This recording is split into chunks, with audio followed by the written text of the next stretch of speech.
بالله من الشيطان الرجيم بسم الله الرحمن الرحيم سبحانك لا علم لنا إلا ما علمتنا إنك أنت العليم الحكيم اللهم صل وسلم على سيدنا ونبينا محمد صلى الله عليه وسلم أفضل صلواتك بعدد معلوماتك وبارك وسلم وصل عليه في أول كلامنا ووسط كلامنا وآخر كلامنا اللهم يا معلم آدم علمنا ويا مفهم سليمان فهمنا ويا ملهم الملائكة ألهمنا اللهم ربي زدني علما أولئك على هدى من ربهم وأولئك هم المفلحون صدق الله العظيم. أولئك على هدى من ربهم، أولئك أكثر اشاره دغه ما قبل کې څه کم متقیان ذکر شو اور 15 وړه صفاتونه ذکر شو. نو اولئک الموصوفون بصفات الخمسه، دغه کسان چې موصوف کړل شو په صفات خمسه سره علی هدن د په هدایت باندې دي من ربهم کائنا من ربهم، چې دغه هدایت کائن ثابت ته جانب د رب د دوینا. اولئک علی هدن من ربهم، اور علی درچی استعلا د پاره درچی تسلط د پاره، او دغه دې کې د سیونه فرمایل چې اولئک هم المهتدون. ها کني دا مفهوم هم صحیح کېدلو کنه، اولئک هم المهتدون من ربهم واولئک هم المفلحون. اوس الا هدى من ربهم او فرمایل اعلی ټکی راولو چې د رسی استعلا د پاره تسلط د پاره دې کې نقطه څه شه دي. نقطه دې کې دا ده چې کم کسان دغه 15 واړو صفات سره موصوف شي، دغه 15 وړه صفاتونه خپل ځان کې راولي، نو به هغه به هدایت باندې استعلا حاصل شي، هغه به هدایت باندې د شي چې مسلط پشي. دغه هدایت دا به هغه طبيعت ثاني وګرځيږي. صحیح شو کنه؟ بیا به ته سوچ کوي چې یاره اعلی هدن په هدایت باندې دي، نو مطلب یې څه شو؟ نو مطلب دا شو چې دغه هدایت باندې دي، هدایت باندې مکمل د تسلط حاصل دي. زیدن علی السطح، زید په چت باندې دي، یعنی چت د هغه لاندې دي. نو اندرنګ دغه هدایت یا ګوره زیدن علی الفرس، زید په ګوړې باندې دي، آس باندې. نو کله آس باندې دي دغه آس د مکمل هغه اختیار کې دي کنه، نو اندرنګ دغه هدایت یافته نه بلکې دغه هدایت د دو طبيعت ثاني ګرځیدل دي، هدایت باندې مکمل د دوی تسلط حاصل دي. هغه د پر ګوره مثال د سې دی لکه اوس ډرایور نوي، دغه ډرایور ډرایوینګ طبيعت ثاني ګرځیدل وي، نو بیا د سې ډرایور سره څه کله ته کې نه کنه، نو هغه دغه ډرایوینګ د دومره طبيعت ثاني ګرځیدل وي چې تاسو سره به خبرې کوي، گپ شپ لګي، خندا کاړه وکي، موبایل به استعمالي او څه به خوريس خي ور سره. نو کلچ په وخت کې به هغه خپل په خپل کلچ ته زی، خپل په خپل به ایکسلیټر ته زی، بریک ته بزي، گیر ته بزي، او ته ور باندې سره پويګ نه چیرې د څه شي کوي. او تاسو سره به خبرې اترې کوي، مشغول بوي. یا اندرنګ ګوره دینه خ مثال دغه ټایپست تاسو وګورو چې کم دغه کیبورډ او میبورډ سره د کتابونه لیکي کاتبان، نو ګوره هغه به خبریم کوي او د څه ټک ټوک سره بلی کوي. اوس هغه غوت خپل په خپل هغه بٹن ته سي، خاصه د دې کې هغه اردو ګوري یا انګلیش ګوري، لیکل ګوري، بده سی بلګیاوي او د جناب چې او پیغام در سره سي او تاسو سره به خبرې کوي او د څه بلګیاوي دا. نو دا ولی د هغه طبيعت ثاني ګرځیدل دي. نو دغه 15 وړو صفات سره چې کله ته متصف شوي، نو دغه هدایت باندې به ته مکمل تسلط حاصل شي، دغه هدایت به د طبيعت ثاني وګرځيږي.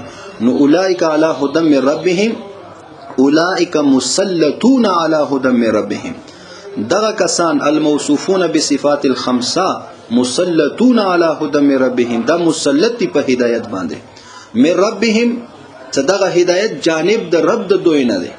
نو دې کې یو نقطه خو دا دی چې ګوره دغه هدایت څه درته ملويږي کنه، دا به توفیق الهی درته ملويږي.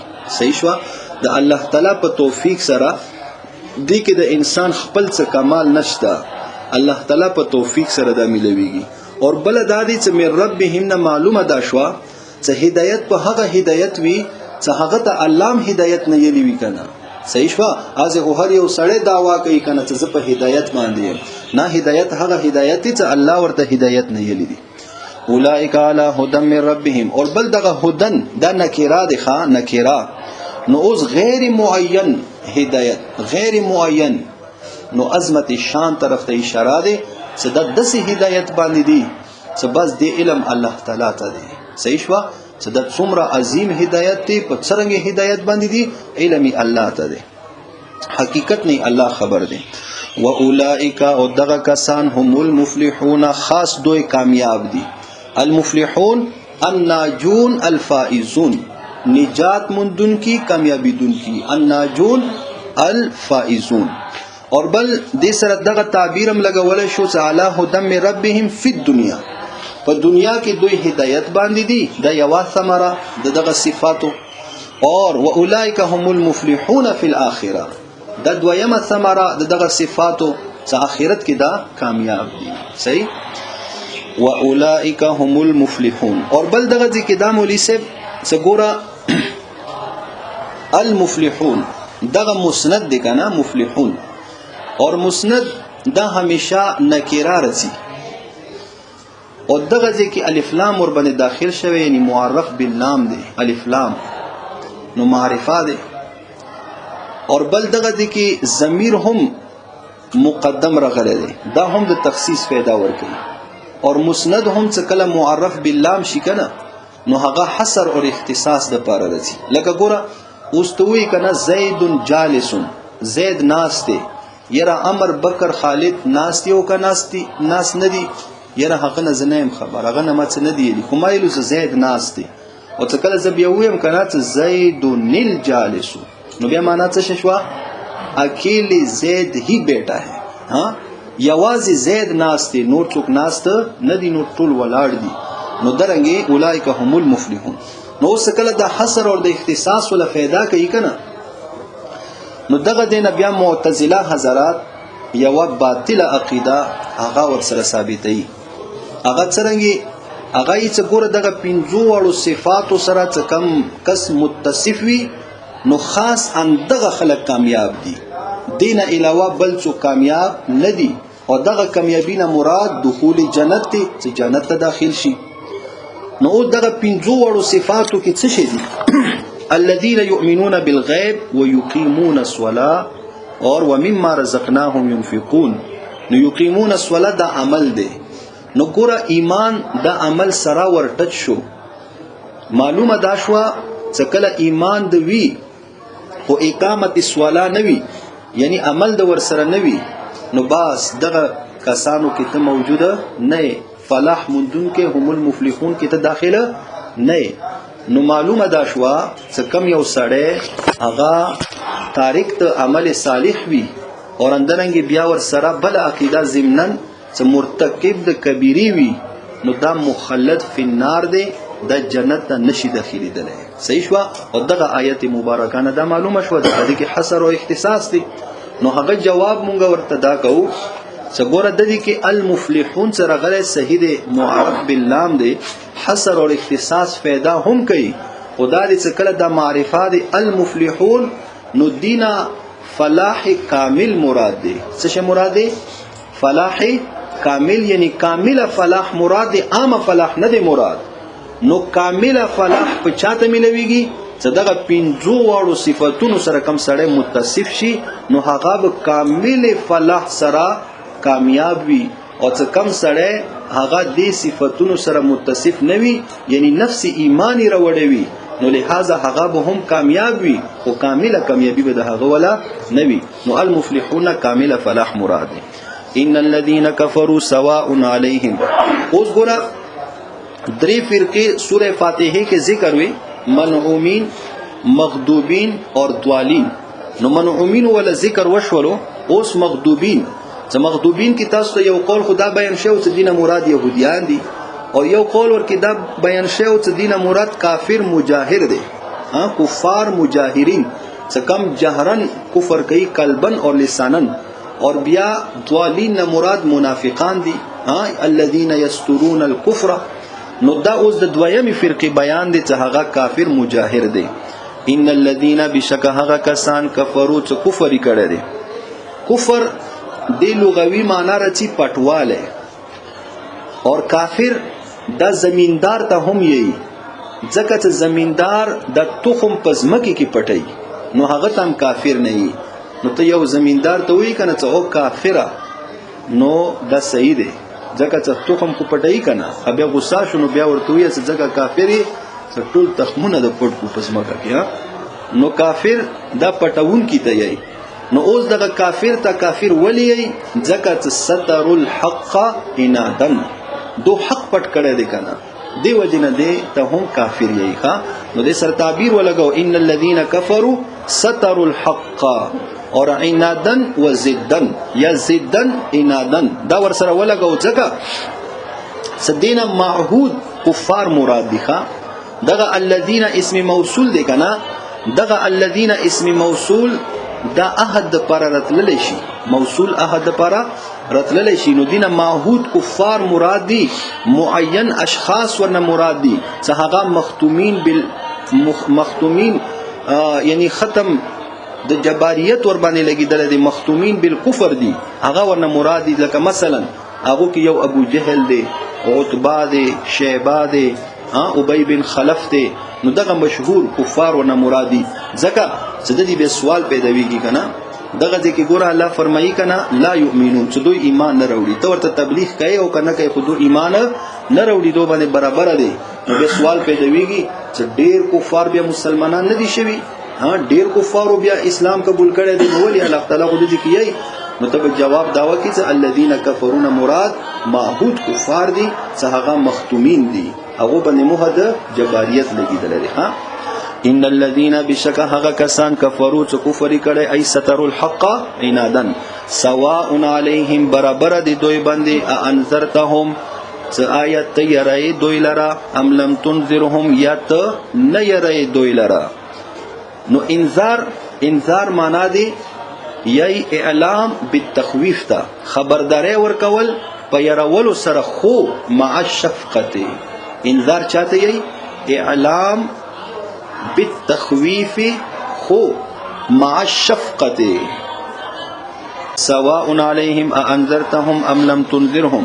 ګوره دا سواء علیهم ته ترکیب برابر شي کنه نو دا مو اول کا انذارک ایاهم وعدم انذارک ایاهم سواء علیهم. انذار دتا دوی لرا عدم انذار دتا دوی لرا سواء علیهم برابر دی په دوی باندې. لا یؤمنون دوی ایمان نه وروړي. او د دې کې سوال دا پیدا ویږي چې کله الله تعالی دغه حکم ولګول چې لا یؤمنون دوی ایمان نه وروړي نو بیا انذار تبلیغ کول د دې څه फायदा دی به خدا نه دی پکانو الله ته پته دي چې دا ایمان نه وروړي. نو هغه جواب هغه داده سواء علیهم څه د دې کې الله فرمایلی دي سواء علیکان نه دي فرمایلی. نو دوه خو ایمان نه وروړي ما نه وروړي خدا دې چې پیغمبر خپل ډیوټي خپل ذمہ داری ته هغه انذار دی او هغه تبلیغ دی دعوت دی هغه خو به پورا کوي او دعوت او تبلیغ انذار باندې پیغمبر ته خپل اجر او ثواب مینويږي. یعنی دوی په باب کې دا برابر دي چې دوی ته یری نه یری ایمان نه وروړي او تا په باب کې دا برابر نه دي په یرولو باندې په دعوت او تبلیغ باندې تا د اجر او ثواب ملويږي. صحیح دي. نو دی وجه سواء علیهم. نو مونږ او تاسو ته هم دې کې دا تعلیم دی چې سبا امامان شو او ذمہ داری یعنی مهنت کې ولګو دعوت او تبلیغ کې یا امامت کې څه دا بنه ګروپ سره خلک زما خبره نه مانی خلق منی او کنه منی او ته خپل ذمہ داری پورا کړئ خپل ډیوټي پورا کوا خپل واعظ نصیحت کوا. لا یؤمنون ختم الله علی قلوبهم دا دی ما قبل د پر علت ښا یعنی جمله تعلیلیه ده چې دوی ولی ایمان نه وروړي. ختم الله ای طبع الله علیها بکفرهم دغه بکفرهم کید ور سره ولګو ښا چې مهر الله تعالی لګولې په دوی باندې خو په سبب د کفر د دوی الله تعالی دوی باندې مهرونه لګولې دوی په زړونو باندې په غوګونو باندې په سترګو باندې دغه بکفرهم کید ځکه ضروری دی کنه یو فرقه دي چې جبریا ورته یي بیا د هغه مسلک ور سره ثابتيږي هغه یي چې انسان د مجبور محض دی. صحیح دی. ځکه چې ګوره اوس الله تعالی څکله دا د پزړه باندې مهر د جباریت ولګول او دا ایمان نه وروړي نو بیا څکله دې ته سزا ورکړي دیتا عذاب ورکي جهنم ته لګي دا خو به ظلم دی کنه نو هغه جواب داده چې دو باندې د کم مهر د جباریت لګیدل کنه نو دې د پر سبب هغه د دوی ولا کفر دی د دوی ولا ضد او عناد دی صحیح دی نو دی وجنه الله تعالی مهر د جباریت په دوی باندې لګولې ختم الله مهر لګولې دی الله تعالی علی قلوبهم په زړونو د دوی باندې وعلى سمعهم دغه سمعهم دا ګوره مفرد دی قلوب دا جمع راغله نو دغه کې دا عبارت به حذف المضاف دی وعلى مواضع سمعهم څه په ځایونو د اوریدو د دوی څه هغه وګونه دي او د دې کې قلوب زړی خاص کو ولی ځکه د غزړه د منبع د قوا او بدنیاو دی د غزړه نه دی زړه دا د تمامو قوای بدنیا څخه دی د ټولو ول منبع دی عام جسمانی اعتبار سره اور عام روحانی اعتبار سره ځکه پیغمبر علیه الصلاۃ والسلام فرمایي کنا سالا ان فی الجسد مضغه چې دغه جسم کې بدن کې یو ټوکړه دی اذا صلحت صلح الجسد كله واذا فسدت فسد الجسد كله څکله هغه ټوکړه برابر وي نو ټول جسم برابر وي او څکله هغه ټوکړه برابر نه وي خراب شي فاسد شي نو ټول بدن بیا خراب وي فاسد وي اور بیا فرمایي الا وهي القلب خبردار هغه ټوکړه څه شری هغه زړه دی نو دغه زړه څکله برابر وي کنه جسمانی اعتبار سره هم نو بیا انسان ټول اعضاء د برابر وي لسونم صحیح کار کوي سترګم صحیح کار کوي وګونم صحیح کار کوي خپیم صحیح کار کوي او څکله د غزړه کې څه نو کس راشي کنه نو بیا وګونم صحیح کار نه کوي او ریدل صحیح نشي کوي سترګو باندې صحیح لیدل نشي کوي لسونه صحیح کار نه کوي د ټول تعلق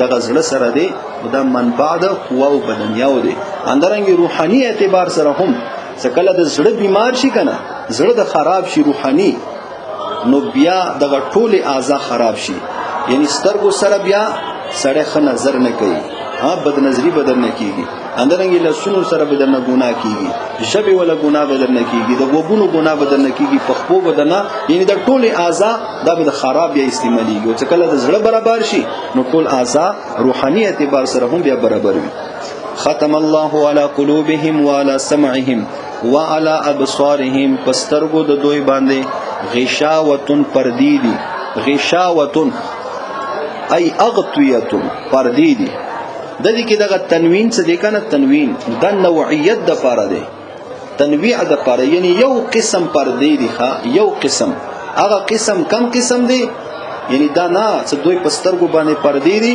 اوسته دوربین راواخلي چې دغه پرده چرته دی نه بلکې دا هغه پرده دی هغه د پردی قسم دی چې دا غیر مرئی دی دا ته پسترګو باندې نظر تا نشی رتللی دا ته پسترګو باندې نشی کتلی غیر مرئی پرده دی نو تنوین نوعیت د پاره دی چې یو قسم پرده هغه قسم پرده چې هغه غیر مرئی دی ولهم عذاب عظیم اور دوی د پاره عذاب دی عظیم لوی عذاب څه معنا یعنی دائم مقیم دائمی عذاب دی دائمی عذاب دا لوی عذاب دی صحیح شو چې کله عذاب دائمی نه وي کنه ورځ دوه ورځې هغه عظیم عذاب نه وي ارمان دی هر څومره سخت عذاب هغه ته عذاب عظیم نه عذاب عظیم لوی عذاب چې بس دا همیشه وي نو دوی د پر همیشه عذاب دی او د دې کې یو سوال دا پیداویږي چې ګوره اوس دوی ایمان نه وروړي الله ویلو الله فیصله خو نه بدلیږي کنه نو لہذا د دوی عدم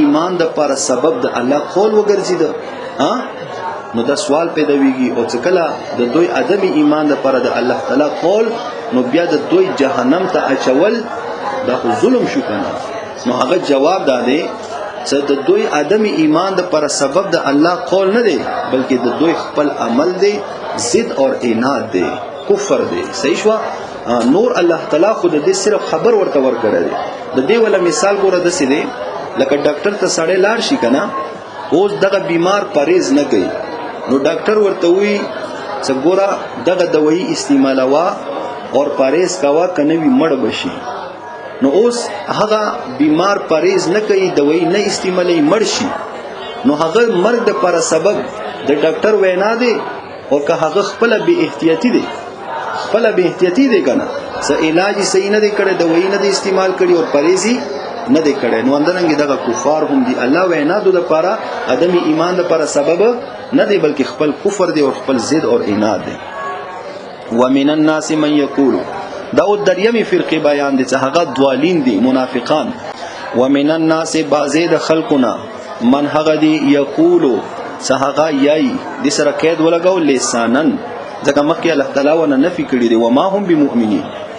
ومن الناس اور بعضی د خلقنا من یقولو لسانن چې هغه یای په ژبه باندې آمنا چې مونږ ایمان راوړی دی بالله په الله باندې وبالیوم الاخر اور په ورځ د اخر باندې. یاره الله او ورځ د اخر پیغمبر علیه الصلاۃ والسلام ذکر کوي ورکه ونه کړلو ها.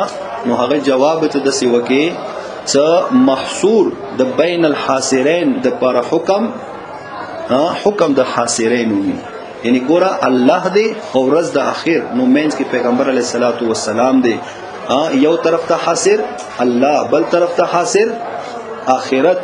نو محصور هغه پیغمبر علیه الصلاۃ والسلام محصور بین الحاصرین د پر حکم د حاصرین وي یعنی ایمان په الله باندې هم یی په پیغمبر علیه السلام باندې هم او په ورځ د آخر باندې هم. وما هم بمؤمنین اور ندی دوی مؤمنان. وما هم اور ندی دوی ایمان راوړون کی د سره دغه کېدم ولګو قلبن یعنی دا قلبن مؤمنان ندی. او یو دا او یا بهترینه توجیدی کې دا دی چې تلغوند عربي عبارت ولګو چې زمونږ احناف تایید وشي. ځکه بیګا تاسو ته یو مسلک بیان کړو د کرامیا ولا صحابه چې ایمان د فقط اقرار باللسان مونږ دی او دلیل من قال لا اله الا الله دخل الجنه. نو ګور دغه دې کې هغه باندې رد دی چې د دې کو من الناس من يقول آمنا او الله ونه ایمان نفي کړی دی وما هم بمؤمنین. ولی عبارت ورسره ولګو لأن الاقرار لا يحسب ایمانا ځکه دغه اقرار د نشي شمارل ایمان. فإن الإيمان هو التصديق القلبي ایمان د تصدیق قلبی دی او دوته خو تصدیق قلبی نه دی حاصل صرف په ژبه باندې اقرار کړي. لأن الإقرار لا يحسب إيمانا فإن الإيمان هو التصديق القلبي. يخادعون الله دوی دوکا کوي ټګي کوي الله تعالی سره والذین اور هغه چا سره امنو چې ایمان راوړل دي. خداع چاته یي خداع تعریف ولیکو اظهار الشیء على خلاف ما هو علیه. اظهار الشیء على خلاف ما هو علیه یعنی دا ظاهر ول دی یو شی دی په خلاف ته هغه باندې څه کم باندې دغه شی وی کم باندې دغه شی وی هغه خلاف ته ظاهر کې څرګندې کې. نو حاصل معنا یعنی مونږ او تاسو ورته ته دوکا ټګي. نو یخادعون الله اوس دغه خداع یعنی دغه تصور چې یو شی په خلاف ته هغه شی باندې ته ظاهر کې څرګند کې هغه حقیقت یو رانګي وی او تی بل رانګي. نو دغه تصور د غیر الله په باب کې خو صحیح دی کنه. غیر الله په باب کې یعنی ما او تاسو سره چوک دوکا کول شي. اوس الله تعالی په باب کې خدا صحیح نه دی ځکه الله تعالی کو علم محیط لري کنه. الله تعالی سره به څنګه یو شی په خلاف د هغه باندې ظاهر کې څرګند وکي کول شي ځکه الله تعالی کو هغه حقیقت نه خبر دی. دا خو الله تعالی په باب کې د دې تصور صحیح نه دی.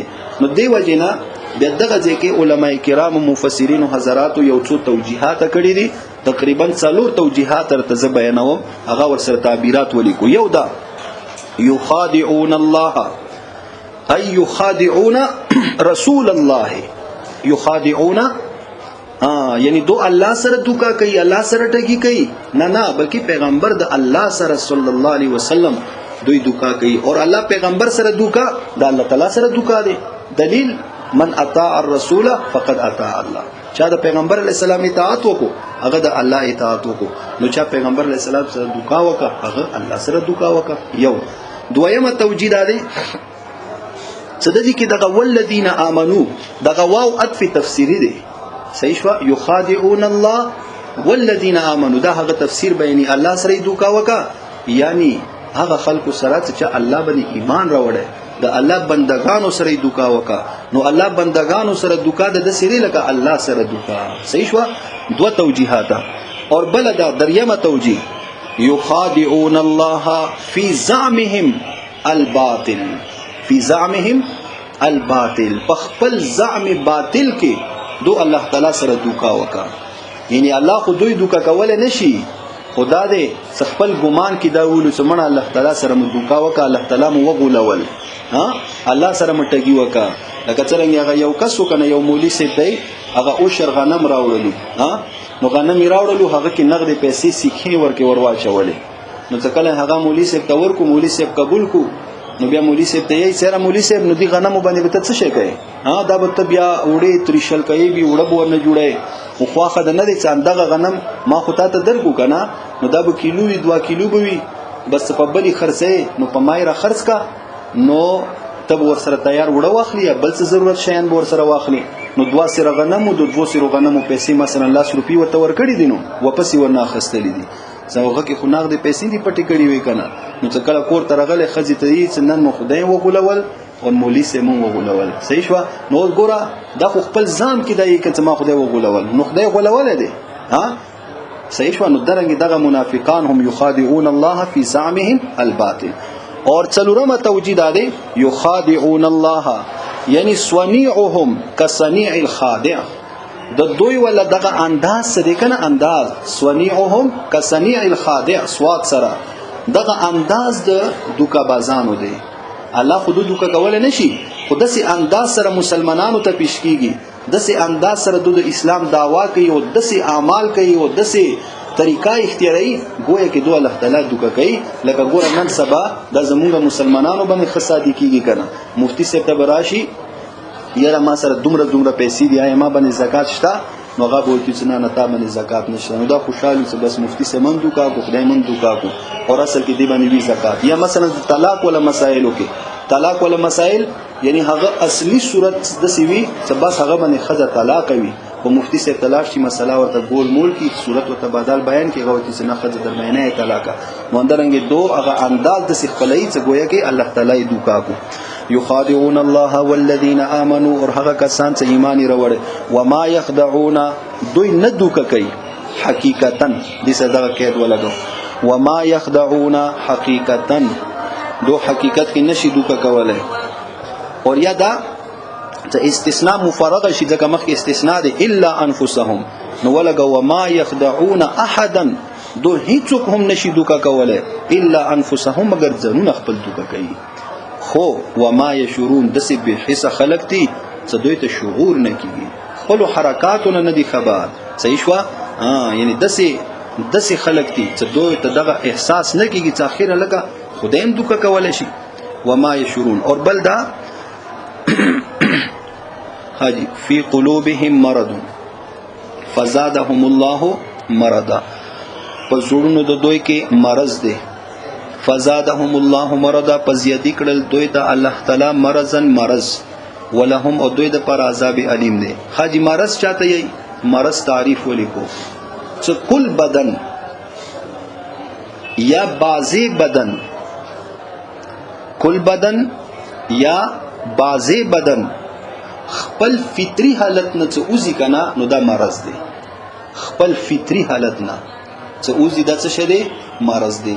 لکه ګورای وینا دی کنه، وینا د دې خپل یو فطری حالت دی، څه کله دغه وینا ډیره نری شي کنه نو بیا انسان بیمار دی، او څه کله دغه وینا ډیره پنده شي کنه نو ګور بیا دوايان خلک ورکوي کنه، څه دا روزانه جاری خورا زړه بیمارانو د پرولې چې دا وینا نری کوي. نو ګور وینا څه سخت شي پنده شي او اندرنګي خوینه ډیره نری شي، نو د دواړه خشي زونه نه دي، نو خپل فطری حالت نه دی، پورا بدن یا بعضی بدن وتل د مرض دی. نو فی قلوبهم پزړونو د دوی کې مرضون مرض دی. فزادهم الله مرضا، فزادهم فزیاتی کړل دوی لرا الله تعالی مرضن له حیثیت مرضنا، الله تعالی دو زیاتی کړلو. و د دې مولوی صاحب سوال پیدا ویږي چې کله سړی بیمار شي نو علاج یې پکار دی کنه، ته نور خو کمر لاندې ما ورځوا کنه، تو زړونو د دوی کې مرض دی او پکار دی چې الله تعالی د دو علاج کړي، دا خو الله تعالی نورم کمر لاندې ورځول. فزادهم الله مرضا، نو دی وجه نه د دې کې یو مقدر عبارت رو بسو کنه صدقه اشکال ختم شي. صحیح.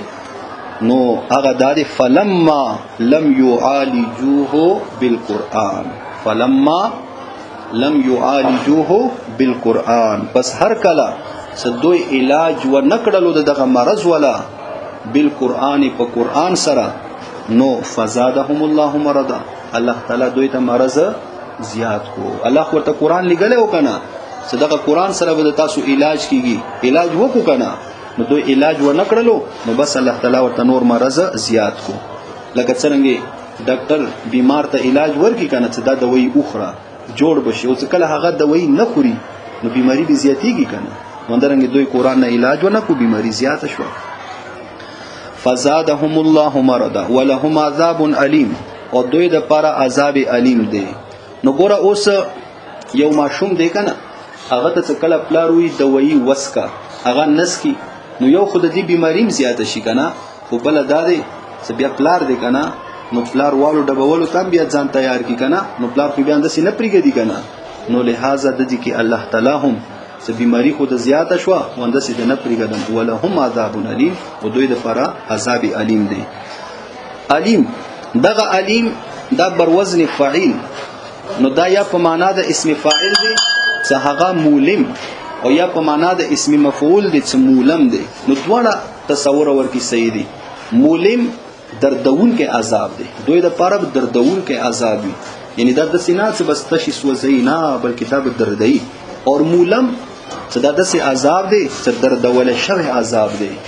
او دغه معنا مونږ چرته نه رو بسله حدیث مبارکانه پیغمبر علیه الصلاۃ والسلام حدیث مبارک دی چې دوزخ جهنم الله تعالی ته شکوا وکړه، اشتقت النار، شکوای وکړه، ګیلا وکړه څه شی باندې اکلت بعضی بعضا، چې زه خپل ځان وخورم، خپل ځان زه وخورم.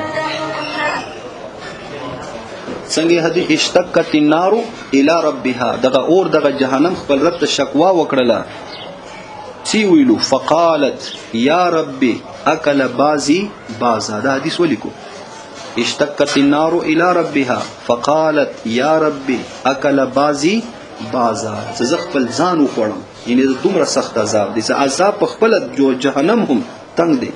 بما كانوا يكذبون، په سبب د دې چې و دوی دي کې دوا قرات دي، یکذبون یکذبون. یکذبون څه شي کنه، یعنی دو مخ کې ومن الناس من يقول آمنا، څه دو یلیو څه مونږ ایمان راوړل دي، نو بما كانوا يكذبون دو دروغ یي پته شي کې فی قولهم آمنا، دي کې دو دروغ یي. اور بل هغه دي کې یو توجید د پاتې شو، څه ومن الناس من يقولون مراد يهوديان دي، يهوديانو بسیلو ومن الناس من يقول آمنا بالله وباليوم الاخر، مونږ په الله باندې ایمان دي، په ورځ د اخر باندې ایمان دي، ځکه تورات نه هغه دغه عقیده خو ثابت وي، او پیغمبر علیه الصلاۃ والسلام باندې ایمان نه راوړل. نو بیا مولوی صاحب خو تکلیف نه وی ټیکاله بوخرو خو پکې ګما، نو د یو تعبیر وسره ولي ګوخه آمنا بالله وباليوم الاخر ولا يؤمنون برساله محمد صلى الله عليه وسلم، ولا يؤمنون برساله محمد صلى الله عليه وسلم، هم اليهود والنصارى، هم اليهود والنصارى. دا يهوديان نصراو پر رسالت نبی علیہ السلام ایمان راوړل، نو بیا به دغه بما كانوا يكذبون دي کې بل قرات دي تشدید سره بما كانوا يكذبون، نو بیا دوی د پر دغه عذاب ولې دي په سبب د دې چې دوی تکذیب کړو، نو بیا به د دې تعبیر د شي تشدید ولا قرات کې بما كانوا يكذبون رسول الله مع قولهم آمنا بالله واليوم الاخر، یعنی په سبب د تکذیب د دوی د پیغمبر علی السلام سره د دې مع قولهم آمنا بالله وباليوم الاخر، آمنا بالله وباليوم الاخر خو یلو، خو د پیغمبر علی السلام تکذیب د واجنه عذاب علیم مستحق وګرځیدل.